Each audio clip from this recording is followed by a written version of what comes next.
नमस्कार. जय जिजाऊ, जय शिवराज, जय शंभूराजे. निवेदक रुपेश वाळके यूट्यूब चॅनलमध्ये आपल्या सर्वांचं स्वागत आहे. आज आपण आलोय पुणे जिल्ह्यातील खेड तालुक्यातील स्मार्ट विलेज आंबेटन गावामध्ये. आज या ठिकाणी आंबेटन नगरीचे सरपंच, प्रसिद्ध बैलगाडा मालक, छकडी सम्राट संतोष शेठ ज्ञानेश्वर मांडेकर यांचा हिंद केसरी, सप्त हिंद केसरी हरण्या बैल याची दसक्रिया होती.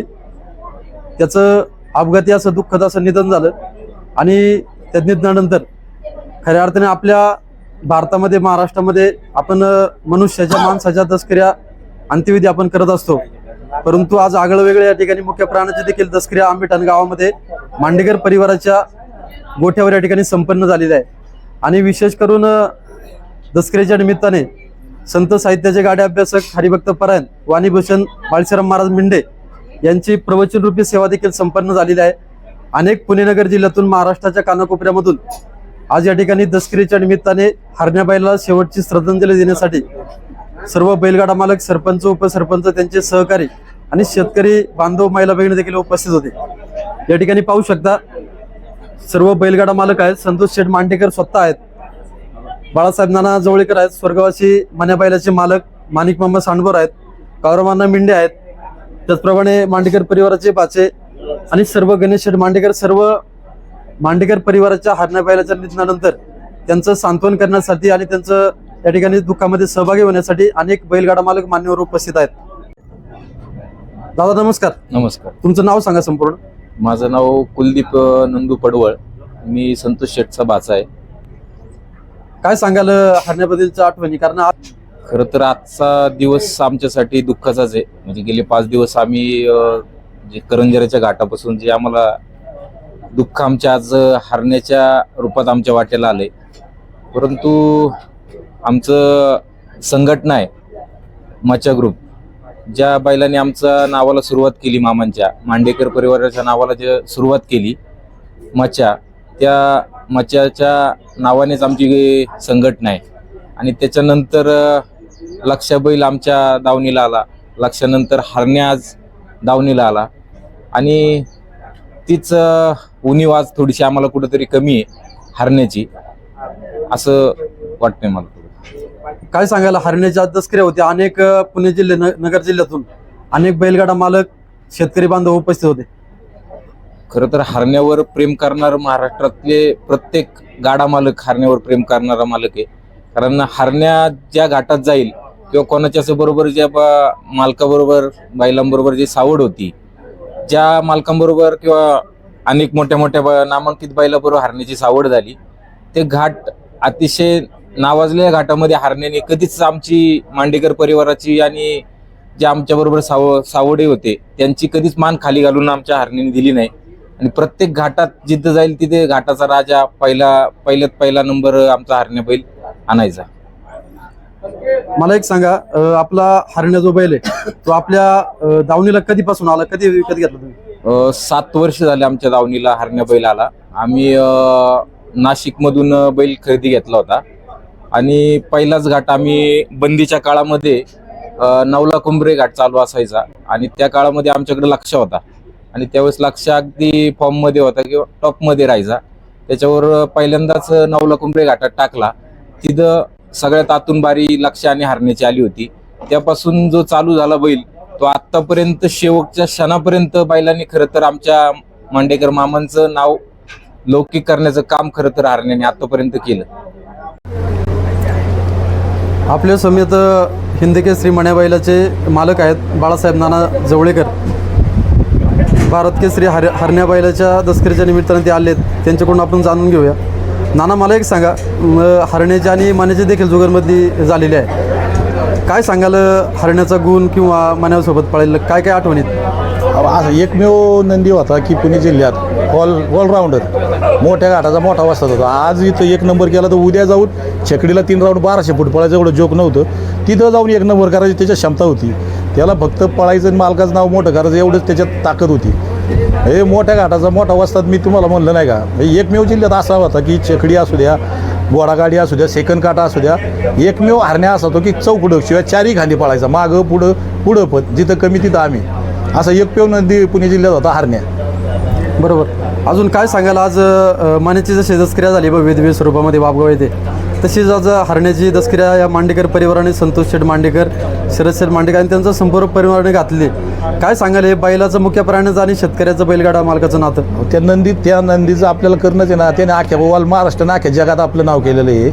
त्याची दसक्रिया ते करणं उलटं आपले ऋण, आपण त्यांचे ऋण आपण फेडू शकत नाही या जन्मात. आपल्या दावणीला ते नंदी आले हे आपलं नशीब आहे आणि त्यांनी एवढं नाव केलं, या गोष्टी घडल्या हे आपलं नशीब आहे. त्यामुळं असे नंदी परत परत घडणं एवढं सोपं नाही आणि इथून पुढं त्याची जाणीव आम्हाला आयुष्यभर त्या खंत राहणार आहे. बरोबर आहे. आता जे मांडेकर परिवाराला हरण्याच्या जाण्याने जे दुःख झाले, आता तुम्हाला देखील मोठं मण्याच्या जाण्याने खूप महिने वर्ष अजूनही तुम्ही दुःखामध्ये आहात. कारण मण्या गेल्यापासून अजूनही तुम्हाला मण्याच्या ताकदीचा बैल मिळत नाही. हरण्या देखील त्याच तोडीचा होता.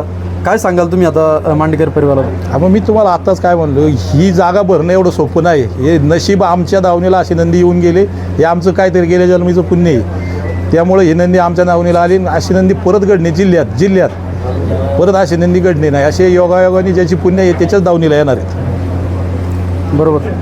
धन्यवाद. तुम्ही उपस्थित राहून या ठिकाणी हरण्याला भावपूर्ण श्रद्धांजली समर्पित केलेली आहे आणि उत्तम असं मार्गदर्शन आणि हरण्या बैलाच्या आठवणी मान्यासोबतच्या आपण या ठिकाणी सांगितल्या, त्याबद्दल धन्यवाद.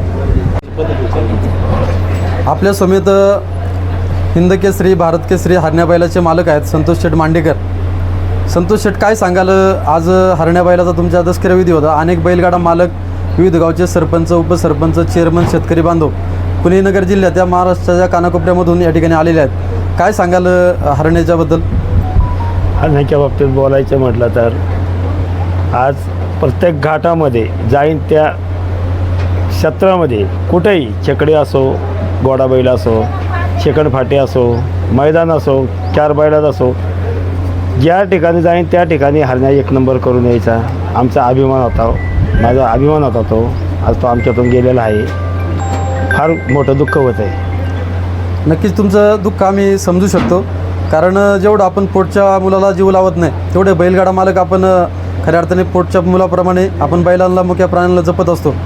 आता हरण्या तर गेला आहे, तुमच्या दावणीला अनेक बैल आहेत. तिथून पुढं आता काय रणनीती राहणार आहे बैलगाडा घाटामध्ये?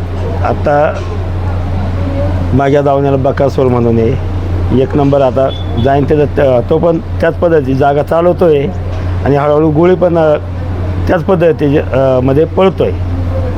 100% कुठंतरी हरण्याचं आज माझ्या दावणीला येऊन कमीत कमी 7 वर्ष आलं, पण आम्हाला आज त्याचं असं वाटतं आहे जसं काय 70 वर्ष आमच्याकडंही होता.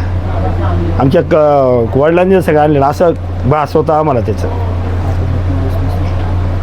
ज्यावेळेस तुम्ही नाशिकवरून त्याला खरेदी केला, गोठ्यामध्ये तुमच्याकडं 7 वर्ष होता आतापर्यंत. थोडक्यात काय काय आठवणी तुमच्या त्याच्यासोबत जोडलेल्या आहेत? हरण्याच्या बाबतीत जर बोलायचं म्हटलं तर लक्ष्या बैल माझा सगळ्यात टॉपला, महाराष्ट्रामध्ये टॉपला पडायचा. एकमेव बैल लक्षासंघ माझा हरण्यात इतका म्हणजे लक्ष 100% त्याला हे करत होता, टॉपचाच होता. पण हरण्या कधीही त्याला हटला नाही आणि कधीही त्यांनी हार मानली नाही. आज पुणे जिल्ह्यामध्ये जेवढी टॉपची बैल आहे, आज सप्तहिंद केसरी मान्या नानांचाच, बरोबर, वारंगी मामांचा, ओम्या, म्हणजे जी टॉपची आहे एक नंबर आहे त्या प्रत्येक बैला संघ बैल हे केलेलं आहे, झोपलेलं आहे. नक्कीच तुमचं दुःख आम्ही समजू शकतो. तुम्ही थोडेसे भावूक देखील झालेला आहात. कारण एवढा मोठा हिंदकेसरी बैल सोडून गेल्याच्या नंतर नक्कीच ती पोकळी निर्माण होत असते आपल्या गोठ्यामध्ये, बैलगाडा क्षेत्रामध्ये. आज दसऱ्या विधीच्या निमित्ताने अनेक बैलगाडा मालक पुणे नगर जिल्ह्याच्या कानाकोपऱ्यातून या ठिकाणी दसऱ्या विधीच्या निमित्ताने आले. त्याबद्दल तुम्ही काय सांगाल? त्यांचं ऋण कसं व्यक्त कराल? सर्व गाडा मालकांचं मी माझ्या बैलाच्या 10व्या निमित्त आल्यात सगळ्यांचं सर्वप्रथम मी ऋणी आहे. आणि ज्या पद्धतीने तुम्ही आज आलात काय अशाच पद्धतीने कायम आमच्यावर प्रेम राहू द्या, तुमचे आशीर्वाद राहा, हीच माझी विनंती असेल. हरण्याचा एखादा अविस्मरणीय क्षण सांगा तुमच्या आठवणी. हरण्याचं भरपूर काय सांगण्यासारखं आहे, पण आता काय बोलू कसं बोलू हेच मला समजत नाही. आज हरण्या काल हरण्या आत्तापर्यंत जसा आणला तसा त्याला दररोज दूध पाजत होतो. परवा दिवशीच दूधवाल्याला त्याचे पैसे देऊन म्हणलं यापुढं काय दूध लागत नाही आणि आणू पण नको. खूप म्हणजे त्याची जागा जरी पाहिली ते ज्या ठिकाणी बांधतोय तिथं पाहिलं तरी वाईट वाटतं खूप.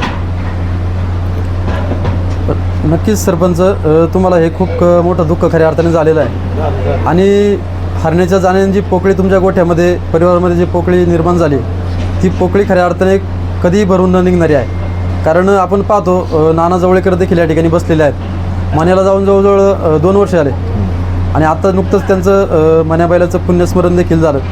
परंतु अजूनही त्यांना मण्याच्या तोडीचा बैल मिळत नाही. पण नक्कीच आपण ईश्वरचरणी अशी प्रार्थना करूया, हे दुःख जे झालेलं आहे ते दुःख सहन करण्याची ताकद परमेश्वराने तुम्हा सर्वांना देव. आणि हरण्याच्या कृपा आशीर्वादाने येणाऱ्या काळामध्ये नक्कीच तुम्हाला दुसरा हरण्या तुमच्या दावणीमध्ये तयार हो, अशा सदिच्छा शुभेच्छा मी ईश्वरचरणी प्रार्थना करेन. धन्यवाद.